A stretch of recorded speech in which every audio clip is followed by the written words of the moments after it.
Welcome to this Friday's live stream coming to you from the Huckabee Theater just outside of Nashville in Hendersonville, Tennessee. We'll be taping our show this weekend. We'll tell you a little bit about what we'll have, and you'll be sure to want to watch it because we have some fascinating segments that we've got scheduled. But today we are live, and we're so very happy that you have joined us and hope that you've got your questions ready. We'll get to as many as we can. We also have some really wonderful videos that we will show you. We'll address those and speak to them, covering a lot of topics. As always, Pam Kay, senior producer for the show, is with me. She will be getting the questions that come to us. We have moderators who watch those.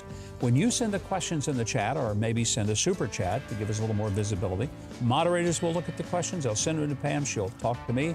I'll do my best to answer a whole lot of them. So today we'll talk about the Republican debates from this week. Also, Trump undercuts Biden in Michigan when he goes to speak to the auto workers, and Bidenomics and the southern border continue to wreak havoc on Joe Biden's 2024 prospects. You may know, if you are a regular viewer of the live stream, we start every show with a pre-show poll so that those of you that come early, we give you a little something serendipitous, the pre-show poll. Pam, what's our pre-show poll this week? All right, let's see if anything surprises you today. All right, which is most likely to capsize was the question we asked to those sitting in queue a little early today. Joe Biden on a bike, the island of Guam, CNN's ratings, or a ship carrying Hillary's victims. So, kudos to whoever wrote this list, because, man, that's good stuff. Those are good ones. Yeah. Any thoughts on the I'm big going to number? go with Hillary's ship of victims. Oddly enough, Joe Biden on a bike, still over half, 51%, followed by the ship carrying Hillary's victims at 24%, CNN ratings at 23%, and the island of Guam with a measly 2%. But there you go. So people will be refreshed on the whole island of Guam thing later in the live stream. Don't miss that part. Stick around for that. It absolutely is worth it. Our top comment from last stream, not live stream, but the last stream that we had, which was 2 weeks ago. 2 weeks ago. This comes from Zechariah Barber. Here's what he said, quote, "I thank God every day that I am an American and not a Democrat." That's funny. It is. That was good. Good for you. That's why it's the comment of the week. This week, the question that we are asking, love to get your response to it, is simply this: who won the GOP debate this week? Leave your answers in the chat or in the comment section below, and we will start looking at those right away. Good time to subscribe to the channel if you're not already a subscriber. And if you're not a subscriber already, it's not like it's a big deal. It doesn't cost you anything. We don't ask for your credit card or your home address or your phone number. You just subscribe to the channel. That's it. When you do that, be sure and hit the like and share button. We'll let you know when we're going to be doing these or other special moments of content. And then what you do with them, it's all up to you completely. We do want to acknowledge the passing of Senator Dianne Feinstein. She passed away this morning at the age of 90. A lot of tributes flowing in. And, regardless of her politics or yours or anything else, we never offer anything but our condolences to her family and also her, gratitude for her years of service. She was the mayor of San Francisco for many years before she went to the U.S. Senate, and I think she's been there like 30 years or plus. She's been in very poor health for the past year or more and passed away this morning. Announcement being made by her family and her staff. And so condolences and prayers to her family. Big story of the week probably was the GOP debate that happened on Wednesday night in Simi Valley, California at the Reagan Library. Personally, let me just be blunt. I thought it was awful. Just horrible. One of the worst 2 hours of my life. I didn't see any candidate that emerged as, whoa, they really had a great night. Some had better than others. I thought DeSantis had a decent night, better than he did the first time. But he didn't have, he didn't go to the plate and put it in the cheap seats out in right field. He scored a few singles, and, he maintained it okay. He still comes across as a bit awkward, but I thought he had a good night. Vivek had a overall good night. He was more gracious this time. He obviously had kind of retooled his answer to say everybody up here is bought and paid for. Christie is still a bully. That's all I can say. He's just a bully, and all he's there to do is just to basically act like a pit bull dog on Donald Trump's behind, and that's what he did, and that's all he did. Nikki Haley was on her way to a great night. My assessment is she got shrill, and she took personal shots at Vivek that were, I thought, unbecoming and unnecessary.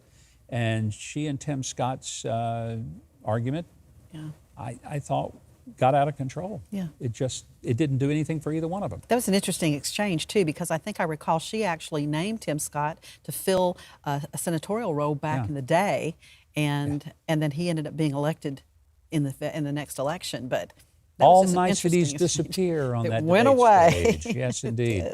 But the real problem, from my perspective, was not just in the performances, and we could go through all of them. It was the fact that the format just flat stinks. And I don't know why the RNC continues to let TV networks take these debates and take it away from the Republican voters. And that's what they do every time they have one. They put it in the hands of a network, and the network gets to pick the anchors, they pick the questions, they control the clock, they determine who gets to speak. You know, Tim Scott got a few answers in the early part and then basically was ignored for over half an hour. I know how frustrating that is to be the candidate on the stage, and you're saying, divide the time equally, give us all a shot at this. It was frustrating to see people constantly interrupting. Yes, and talking over each other all the way through. You can't understand any of them. Part of the reason they end up doing that is because if they don't, no one calls on them. Right. It's just wrong. My quick fix to this, and I've said this many times, I'll say it again until somebody in the RNC listens. Every candidate that qualifies for that stage, in this case there were 7 that were on the stage, 8 qualified, Trump, who didn't go. Take this, whatever it is, if it's 90 minutes, divide it by 7. And leave a little extra time for maybe opening, closing remarks, but you divide the time, whatever you think it's going to be, by the number of candidates. You give everyone a clock. That's how much time they have for the evening. If they want to use their entire clock on the first answer, they can do that if they want. But when they finish with their time, they're done. Their mic's cut off. They don't get any more. And here's the thing. If they start talking over someone or interrupting, their clock starts. So if they want to use up their time by not being heard, it's their choice. But everybody's got to be responsible to manage his or her own clock. That way you have a legitimate thing. Next thing I do, get rid of moderators. Don't have any. Don't let some reporter or journalist sit there and create the questions. Let each candidate in a rotating order have a turn. They pick their own topic. After all, they're the ones running for president. They know what they care about most. They know what they think the voters care about most. If they pick the wrong topic, the voters will punish them for not answering questions that matter to them. But they might be able to pick the topics that the voters care about and not some anchor. The Univision anchor constantly was asking questions that made no sense at all to Republican voters. Do you really think that the Republican voters are out there most worried who's going to defend LGBTQ rights and who's going to protect the Dreamers more than they care about children's education or parental rights? Anyway, I thought it was a disaster, complete disaster. We'll take a little look at some of the things that happened. This is how chaotic things became at the debates. Sitting here in the Reagan Library. Yes, I wish you in did the not honor think it was of Ronald Reagan's America. library, if I may. From one admirer of Ronald Reagan to another. From one admirer of Reagan to another. We cannot do deals with the violate 4 years ago. This isn't productive. I want to hear about that. Let's have a policy debate. What's going on? Let us have a policy debate. Let's have about their record. Let's have a policy debate. And the right answer is we need to declare independence from China, and I will see that through. That's how I felt about it. It was, you did not hear anything any of those people were saying. Once they started talking over each other, it just went berserk. We got into it about curtains at the ambassador's residence. Really? You literally put $50,000 on curtains in a $15 million subsidized location. Next. You got bad information on the 50 million. Here is a nice part. Secondly, on the curtains, do your homework, Tim, because Obama bought those curtains. Did you send them back? It's in the press. Did you send them back? It's the State Department. Did you send them back? Did you send them back? You're the one that works in Congress. Oh my gosh. You get it You done. hung them on your curtains. I mean, that was a ridiculous argument. Right. And I have to say, you know, Nikki can't be blamed because the Obama State Department put new curtains in the ambassador's residence in New York, which is an expensive place to live. It'd be like blaming Tim Scott for the way that the Capitol Senate chamber looks and blaming him for the furniture because it's too expensive. And here's the point. Of all of you who are watching this live stream today, do you care? Is that what is most interesting to you, is who did put those curtains up? Did Nikki Haley choose them, or did the State Department employees choose them? And do you care about that more than you care about how much you're paying for gasoline and groceries? My guess is it's gasoline and groceries and not curtains in the ambassador's residence. Now, Nikki could have, this is what I said earlier, she could have had a good night, but it was statements like this that I thought really, really hurt her. Watch this. This is infuriating because TikTok is one of the most dangerous social media apps that we could have. And what you've got, I honestly, every time I hear you, I feel a little bit dumber for what you say. Now, she's kind of trying to take a play from the scene in Billy Madison. We use it a lot here because it's a funny, funny scene. But it fell flat because most of the people probably didn't catch the reference. But secondly, calling one of your fellow Republicans on the stage dumb, especially when he may be the smartest single person on that stage, it just wasn't a good look. And again, it just deteriorated. It was a very sad kind of experience with the debate. I hope we get some reactions to even these videos and what we've said. But I think we are. I bet we will. Donald Trump went to Michigan. He did not go to the debate. Some people have criticized him for that. You can criticize him, but he's 40 in most polls, some 50 points ahead. If he had gone, the whole thing would have been about him. So, you know, in some ways, be glad he didn't go. If you think someone other than Donald Trump should be president, you shouldn't want him there. You should want these others to have their voice, because if he's there, it's going to be all about him. I mean, it just is. But he went to Michigan speaking to the automakers, the auto workers who are on strike. And, you know, he kind of undercut Joe Biden going there to talk. Here's just a clip of his speech to them. But I will not allow, under any circumstances, the American automobile industry to die. I want it to thrive, and to thrive like never before.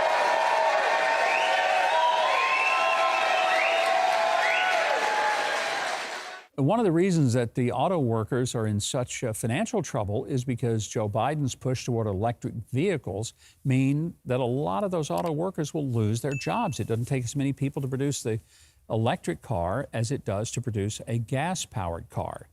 Donald Trump also points out what you don't hardly ever hear, and that is that the range of an electric vehicle, very limited, and the weight of the battery means it's not going to be very efficient. Watch. Forcing the truckers to go all electric trucks. Now the trucks probably don't have the power. They only go about 300 miles, whereas a diesel fuel truck goes 2,000 miles. That's a big difference, would you say? Also, the battery takes up so much room, there's practically no room left for what you happen to be shipping. The whole thing is crazy. One of the things I always love about Donald Trump, he can just cut through all the noise and get down to what really matters. 300 miles or 2,000 miles? You know, are you going to have a battery so big that it takes up all the room in the truck that you would have been hauling stuff? And, you know, he points out the obvious. In the midst of that, I think his funniest line of the night was this priceless gem regarding Joe Biden and whether Joe Biden's ever gotten his hands dirty doing hard work. But it was the men and women who got, every single day, they got up and came back home with grease on their hands, and they were the ones that paid the price. They paid a big, big price. The only time Joe Biden has ever gotten his hands dirty is when he's taking cash from foreign countries, which is quite often, actually. It's quite often. Classic Trump. It was really a great line, and he delivered it flawlessly. Speaking of flawless delivery of lines, before we get to your questions, I got to throw this in. This was one of the great ones. Tim Burchett is a congressman from Tennessee, not far from here. And I don't know if this person is a reporter or maybe works for John Fetterman because he dresses like him. But anyway, he goes up to Tim Burchett and tries to get him to answer a question about the shutdown of the government. The response by the congressman, priceless. Watch. Representative, do you support Trump's call to shut down the government? He has not called me, and I do not support you wearing black socks with short pants. It's one of my favorite videos of the week. I love that. He just deadpan delivery looks and says, I do not approve of black socks with shorts, and then just turns and walks away. Classic. Absolutely classic. Hey, if you haven't subscribed to the channel, right now is a good time to do it. Like right now. Also hit the notification bell. Be sure to like and share, and you will get content. All kinds of good comment you will get. Okay, let's see what kind of questions we have coming in so far. All right, Don is writing this afternoon, Governor, I watched the recorded version of the second Republican 2023 debate. President Trump continues to make the correct decision by declining to attend. There was a lot of bickering and unprofessionalism. Yeah, I agree with that wholeheartedly, Don. Good assessment. Okay. Mitchell writing today also as a super chat. What's the one thing we could do as U.S. citizens to try and prevent the U.S. digital dollar or CBDC? Probably get rid of the Federal Reserve, go back to the gold standard. That would be a big improvement because the Fed this year has jumped interest rates so high that people can't afford to buy cars or homes or anything using credit. It has made a huge difference, and that shuts down a lot of different industries. But the Fed doesn't seem to care. You know, a person buying a home, I want to say, I heard this figure this week, $300,000 home, it will cost them $18,000 more per year. I want to say that's right. Wow. Because of the interest rates going from like 2.5% to 7.5%. It's a huge, huge difference. Same thing with a car. And, you know, the auto workers are out there saying we want more money. Well, you know what? Nobody can afford to buy a new car right now because the interest rates, unless you can pay cash. If you can pay cash for your house or your car, you probably get a good deal. But if you can't, you're going to be, you know, taking in teeth. Right. All right, Sue's writing today, and by the way, what she's asking is going to turn into a promotion for this weekend's Huckabee Show. Okay. Let me read the question. Sue is asking, Gov, as a super chat, what is the best way to help the German family who are being deported back to Germany from East Tennessee? They asked for asylum because they homeschool their children. Just so happens, Sue, that they are our guest on the Huckabee Show this week. We have the entire family going to be with us. I'm very excited about having them. I'm even more excited about helping them. This is one of the most absurd stories I think I've heard in a long, long time. Millions of people coming across the southern border, not even being checked for anything. And they say, we're seeking asylum. And we say, come on in, come on in. Yep, you bet. Are you a criminal? Don't matter, come on in. You got asylum. Maybe in 3 years you can come for a court date that we know you're never going to come for. This is what's going on. Millions. This is a German family. Their crime, they homeschool their children in Germany. They're evangelical Christian believers. The German government said you can't homeschool. You have to put them in a government school. They said, we don't want to put them in a government school. We're homeschooling. Our kids are getting an education. The German authorities were going to arrest them and put them in jail. So they came to the U.S. where they were going to enjoy freedom. They were seeking asylum so that they could live their lives. These are not people who are asking for the taxpayers to do anything for them. Nothing. Just leave us alone. Let us come and have religious freedom in a country that's supposed to believe in it. The U.S. government is trying to deport this family back to Germany so the parents can be jailed and the kids can be taken over by the government. They're going to be our guests this weekend. It is just absurd. But the questions Sue asked is, what can we do? Raise all kinds of noise with your congressmen and senators wherever you live and just say, please intervene on behalf of this family. They live in Tennessee. Doesn't matter where you live. This is a national issue, not just an issue for this one family and one community. So thank you, Sue, for bringing that up. Another super chat that's come in from David White. Bills should be limited to words and pages.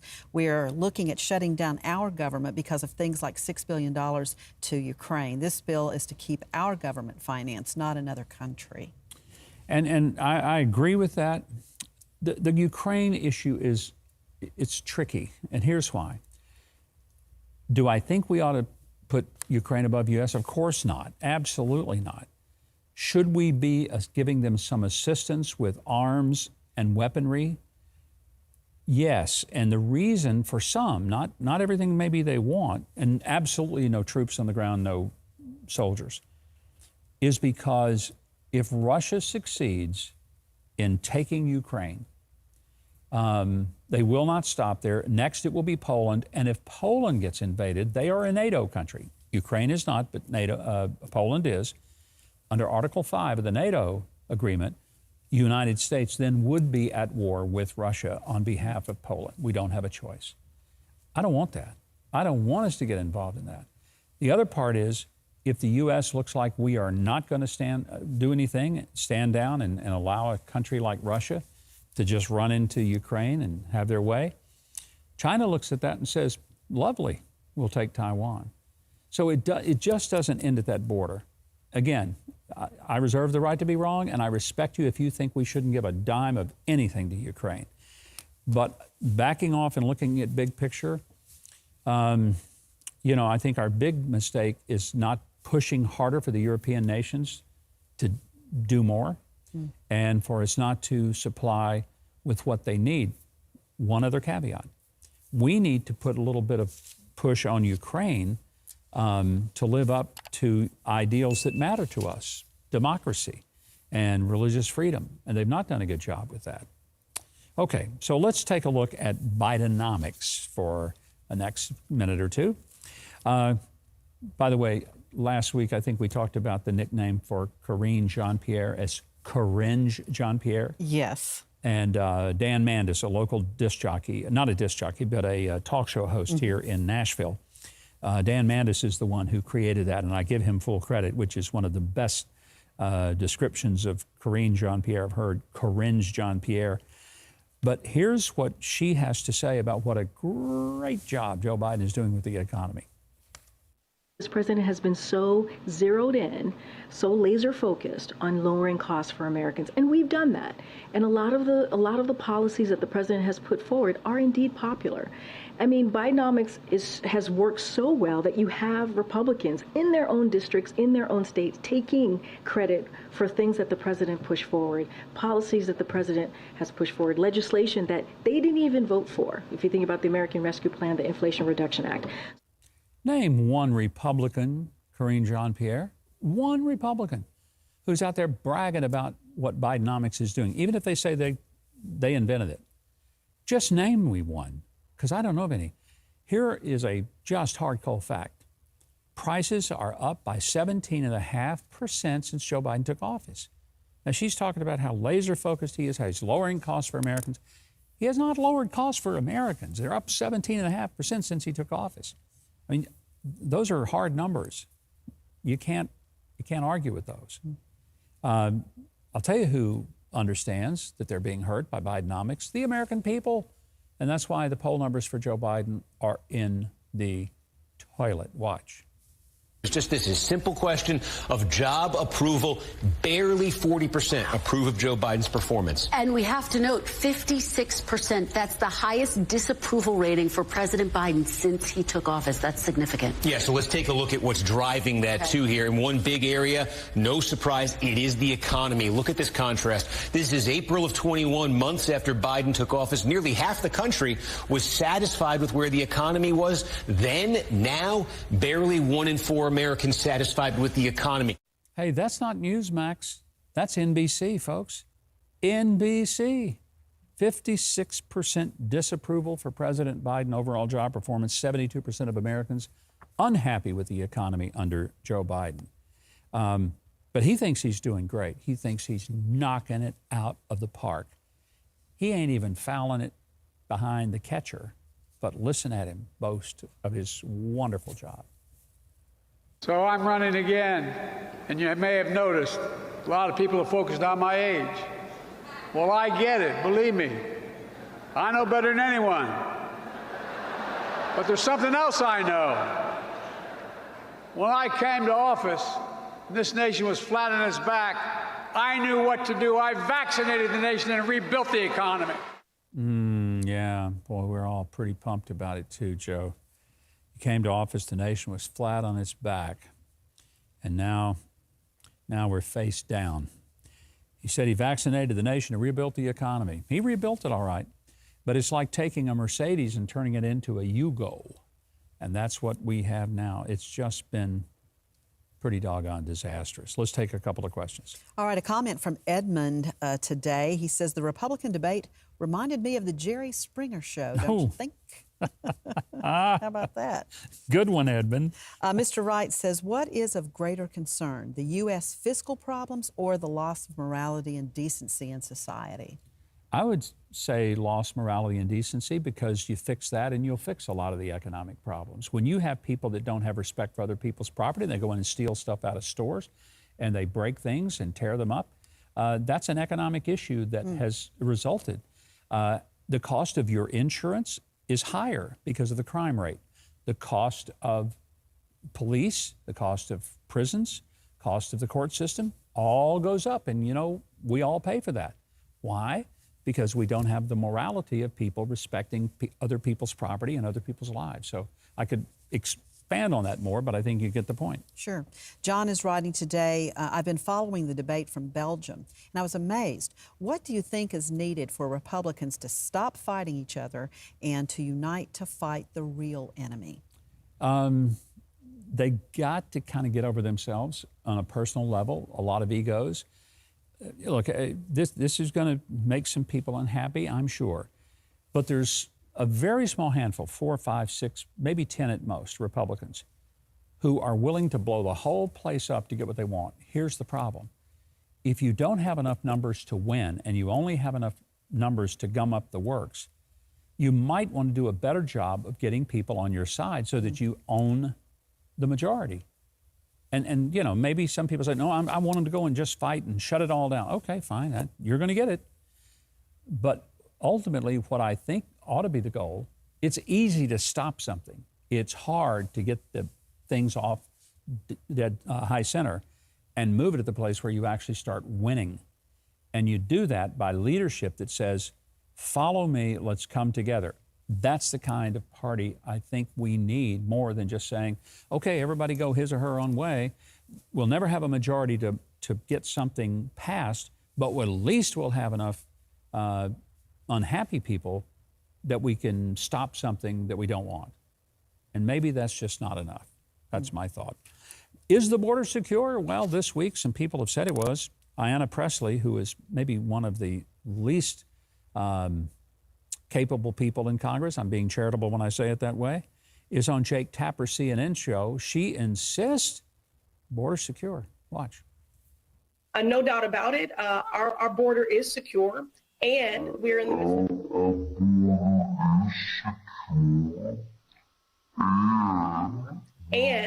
the midst of a humanitarian crisis, and we have to fix a broken system. Wait, and we also you think it is secure? You think the border is secure, or it is not secure?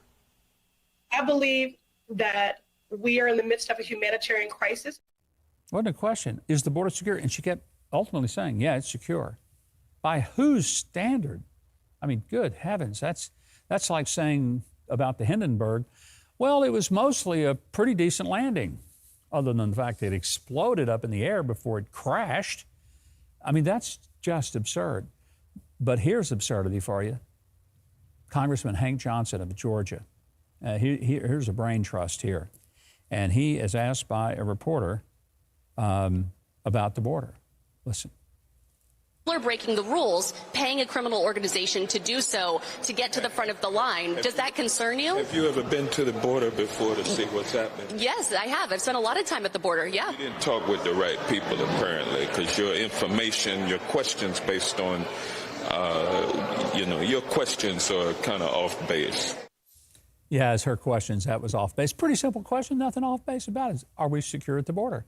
And he asked the question that he obviously didn't realize. Said, you ever been to the border? Yes, I have been. she should have followed up, says, have you? Obviously, he hasn't. But I want you to be introduced because we kind of alluded to this at the first of the show. Just a few years ago, there was a congressional hearing. We were about to send 10,000 military personnel to the island of Guam.